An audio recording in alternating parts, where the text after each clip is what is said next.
Assembly ఎన్నికల్లో BRS గెలుస్తుందన్న నమ్మకంతోనే ఇంతకాలం కవితను అరెస్ట్ చేయలేదన్నారు కాంగ్రెస్ ఎమ్మెల్సీ జీవన్ రెడ్డి. రాష్ట్రంలో బీఆర్ఎస్ కు పట్టిన గతే దేశంలో బీజేపీకి పట్టడం ఖాయమని హెచ్చరించారు.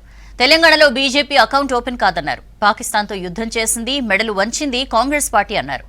జగిత్యాల బీజేపీ విజయ సంకల్ప సభలో ప్రధాని మోదీ అబద్దాలు మాట్లాడడం సరికాదన్నారు జీవన్ రెడ్డి.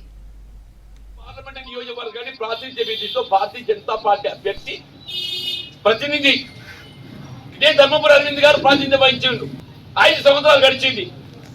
కాయల పడ్డ పరిశ్రమను తెరిపించే అవకాశం కేంద్ర ప్రభుత్వానికి ఉన్నది. All it needs only 1000 crores. ఒక 1000 కోట్లు పెట్టినట్టయితే, ఒక 1000 కోట్ల గ్రాంట్ ఇస్తే ఈ 3 ఫ్యాక్టరీలు పునఃప్రారంభమైతే అసలు మోడీ గారికి ఇంకో విషయం తెలియదు నాకు. ఇది 2001-2లో ప్రైవేటైజ్ అయిందా, 2001-2లో.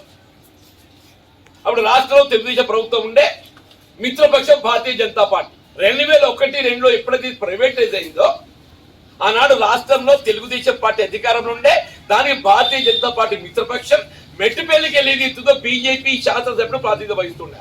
దాని ప్రైవేటైజేషన్ లోపల ఆ షేర్ 50% ఉన్నదేవుడు బీజేపీ. మోడీ గారు తెలుసా ఈ సంగతి? నేను 3 చెప్తున్నా బాబు. ఇది ప్రైవేటైజ్ అయిన నాడు ఏదైతే ఉందో, రాష్ట్రంలో తెలుగుదేశం పార్టీ ప్రభుత్వం అధికారంలో ఉన్నది, భారతీయ జనతా పార్టీ మిత్రపక్షం, మెట్పల్లికి వెళ్ళి ఏదైతే బీజేపీ శాసనసభ్యుడు, కరీంనగర్కి వెళ్ళి మిత్రుడు విద్యాసాగర్ రావు గారు పార్లమెంట్ సభ్యుడు, కొన్నది బీజేపీ ఎంపీ కోకరాజు గంగరాజు. కవిత అరుణ్ ఎందుకు పక్కన పెట్టినావు? 2023లో ఏదైతే ఉందో నీ అంచనాలకు అనుగుణంగా కాంగ్రెస్ పార్టీకి వెళ్తే 30 వెళ్తుంది కావచ్చు, ఓ 10 తక్కువ లేదా, పక్కపొంటి ఎంఐఎం లేదా, हम दोनों मिलकर उसको बचा सकते हैं ना.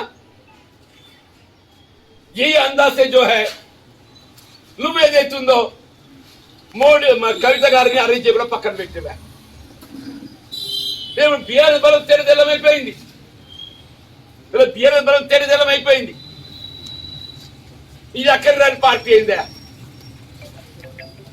మోడీ గారు ఎప్పటికైనా ఎవరినైనా కానీ వాడుకొని వదిలేయడం ఆయనకు అలవాటు, ఆయన నైజం అది. వాడుకొని వదిలేయడం ఆయన నైజం అది. జగన్ గారిని వాడుకొని వదిలేసిండయా, ఇక టీడీపీతో ఏమో లాభం అయితే కావచ్చు అంతలో సోపతి పెట్టి ఈడ కేసీఆర్ నిన్నటిదాకా వాడుకోరు, ఈతో ఏమో అయితట్లేదులా పట్టింది లోపల పెడితే నాకు క్రియేట్ అవుతుంది కావచ్చు లోపల పెట్టి. కానీ ప్రజలు విజ్ఞులు మీ తెరచాటు రాజకీయాన్ని గమనిస్తున్నారు, మీ తెరచాటు రాజకీయాన్ని గమనిస్తున్నారని చెప్పంటూ నేను